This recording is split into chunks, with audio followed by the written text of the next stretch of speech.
Hi Shogi fans. Today, once again, we're gonna talk about Ishida's style against Anaguma. In the previous video, this left silver acted as a great backup piece, but this time, black can build more aggressive formation to put more pressure on the white's castle. And it starts by pawn to 5-6 because this silver goes to the right instead of the left. And this 4-piece Mino is beautiful, right? But it can get even better. And basically, you push these 3 pawns early on,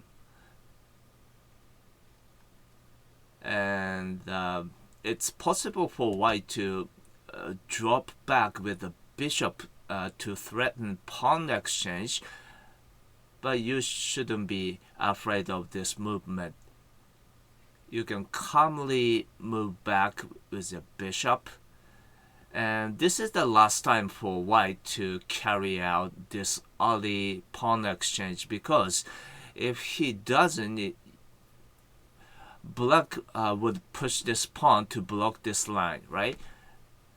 And what happens if he tries to exchange pawns and bishop comes out, right? Then this is a usual tactic for ranging rook. Obviously, he cannot take your bishop because he will lose his rook, right? So he would drop the pawn. Then bishop to 3-7 is a cool move. And after this retreat, knight to 7-7 to threaten to take this pawn is a good idea. He has no choice but to keep going like this. Then you can drop his block his rook by pawn to a5. If he keeps castling, then you can open up this line for your silver to develop. The idea is to develop your silver, then finally push this pawn to block this diagonal. If he ever loses this pawn, there will be no way to defend this 8th file. But if he opens up this diagonal, then you can play pawn to 4-5, attacking the silver and the rook, right? Creating the fork. So even if he wants to use this knight to defend this pawn, he actually cannot. And I will show you what happens after this, like this one. So this pawn will be taken, then you can finally break through this file. So after all, this pawn push wasn't so great for white. So he would instead keep going to castle. Then you can create Ishida style right here. Since you occupy this rank, it seems reasonable for black to exchange pawns, right? But you are just reopening this diagonal you just blocked, so white will have opportunity to fight back, like pawn to a6, for example. I will show you, for example, like this. This is not good for blacks. It was possible because you just remove the pawn yourself. So for this reason, this pawn exchange is a little hasty. And your main idea is not to break through this file, but to block this diagonal. So you can calmly go up to 7-6. Then you can take over this file as well. If he tries to complete the castle, then you can attack the silver. Obviously, if he takes it, then the silver will be taken, right? But if he goes to the right, then pawn push will be so strong. He will take it, then your bishop will come out. White is already in a trouble defending, because if the rook runs, then black can take the pawn. If he ever tries to block the diagonal by pawn to 4-6, it's still going to be good for black, because it's kind of suicidal, right? It's not completely shedding the diagonal, it's temporary, so black can simply take it. If silver recaptures, rook to 7-4 is a great idea. And I will just show you an example like this. So black is still threatening to attack this silver by pawn to 7-4, but even if he defends like that, then a bishop can come out to threatening promotion to 7-1. This will be the only way for white to defend, but then pawn to 6-2 is a great focal point pawn. Next, black can promote his rook to 5-2. Also, pawn promotion to 6-1, so white is in a trouble. So all the way back to this position, it can also go to the left, right?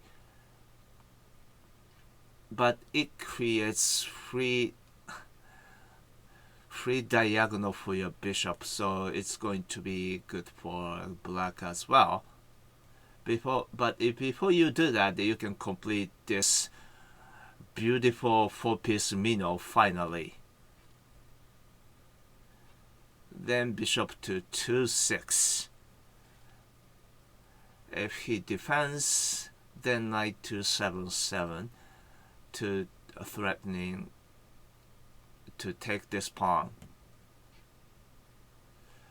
If he does something, for example like this, then pawn to h6 is great.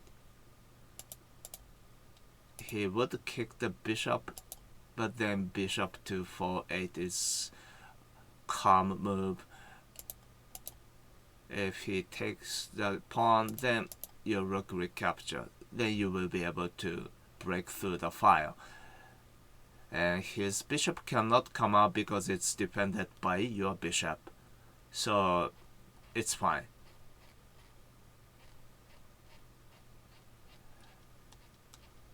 And in order to avoid all of this, in this position, white can play rook to 8-4 to escape this bishop promotion beforehand.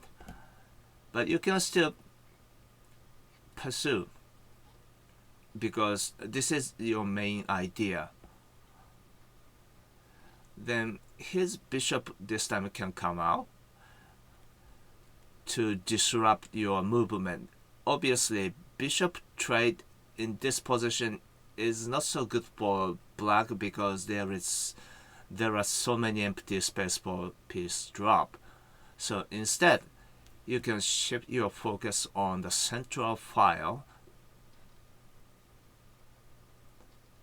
Obviously, if he takes it, the silver will advance, right?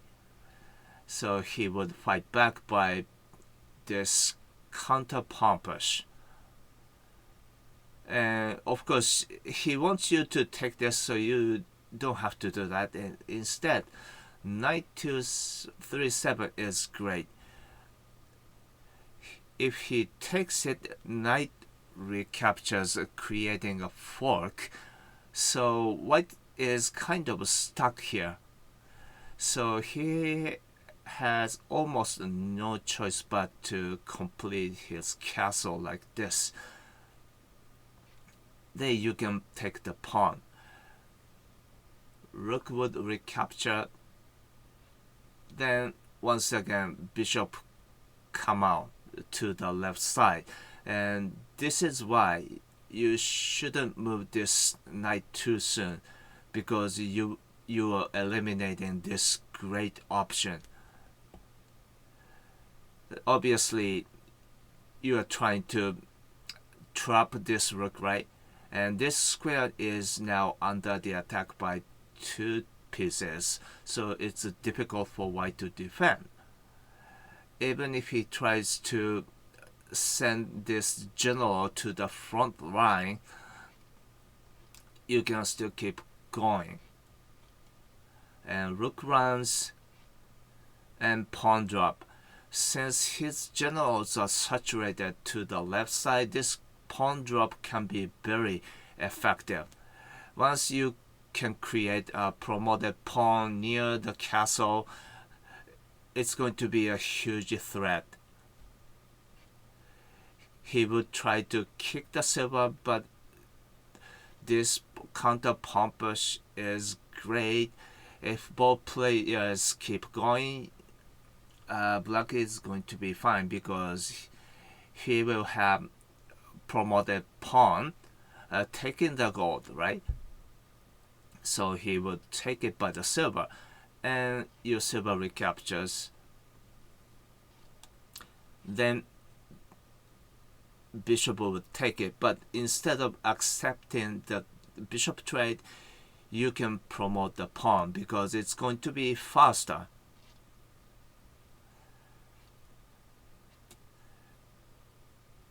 He would attack your rook, but then rook to 4-6 is great.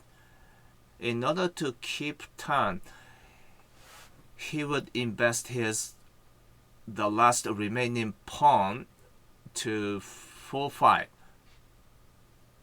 But you just don't care because there is no room for hesitation anymore. So you can take the pawn by your rook, and he will take it. Then knight recaptures.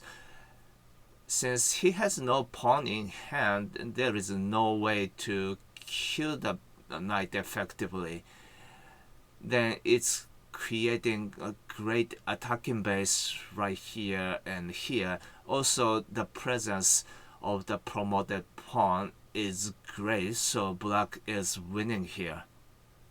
Alright, that's all for this video. Since your opponent tends to lack attacking pieces for Anaguma's nature, you can easily deal with it and build your ideal defense structure. Once it's established, you can put additional pressure onto his castle to slowly displace his defenders. Then always think of pawn drop, just like what I showed you in this video, and you can keep the competitive edge. I hope it's been helpful, and as always, thanks for watching. Bye.